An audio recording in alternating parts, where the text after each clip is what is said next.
Барыңызга да ассаламу алейкум. Бүген бер мөһим мәсьәлә турында әйтеп китәсе килә.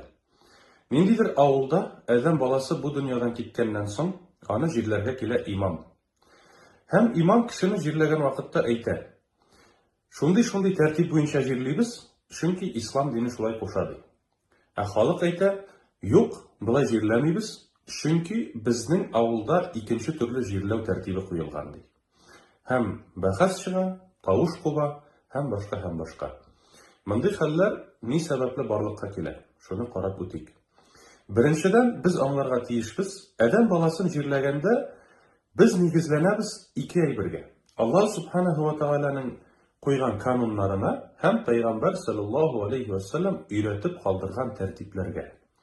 Менә шуңа күрә дә ниндидер авылга, ниндидер җирлеккә, кешене җирләргә барсак, без аңлатырга тиешбез. Ислам дине ничек куша, шулай җирләү хәерле була һәм дөрес була. Чөнки нинди генә авылга барма, ул авылда үзенең җирләү тәртибе. Менә 10 авыл булсын, 10 төрле җирләү тәртибе. Менә шушы 10 төрле җирләү тәртибенең кайсысы дөрес? Ислам дине бит 10 төрле тәртип белән килмәгән, бер төрле тәртип белән генә килгән.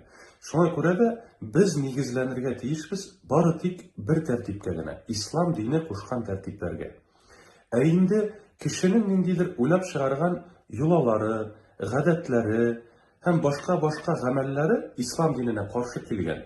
Без аларны кабул итмибез. Чөнки аны кеше уйлап чыгарган. Аллаһтан да бирелмәгән ул. Пәйгамбәрбез саллаллаһу алейхи ва саллям да өйрәтеп калдырмаган.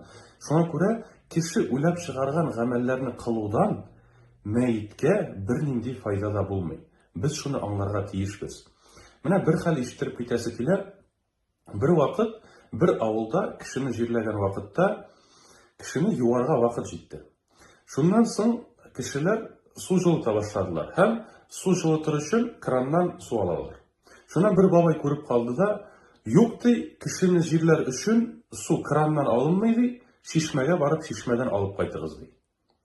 Шуннан соң бер кеше бу абзый белән шаярып әйтә бит инде: "Абзый ди, чишмәдән барып алып кайту гына түгел, чишмәдән су алганнан соң менә шушы су белән авылны 3 тапкыр урап чыгарга кирәк әле" ди.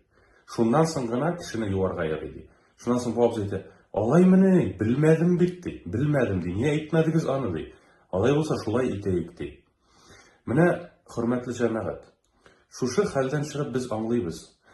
Төрле гадәтләр, тәртипләр, юлалар, менә ислам диненә каршы килгән барлыкка килә менә шушындый хәлләрдән.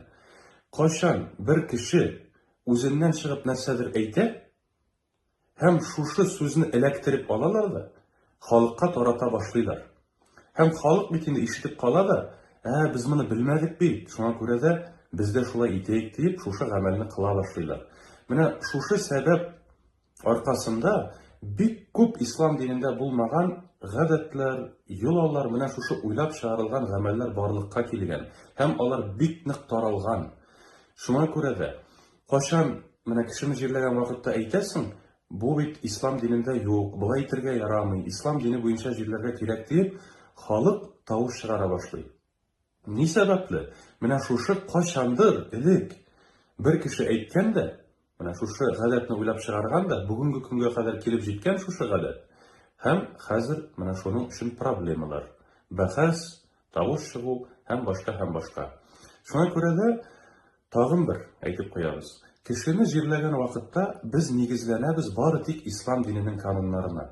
Без нигезләнергә тиеш түгелбез авылда куелган ниндидер тәртипкә, кешенең ниндидер әйткән сүзенә һәм башка. Менә шушы безнең өчен бик мөһим кагыйдә булып торырга тиеш, хөрмәтле җәмәгать.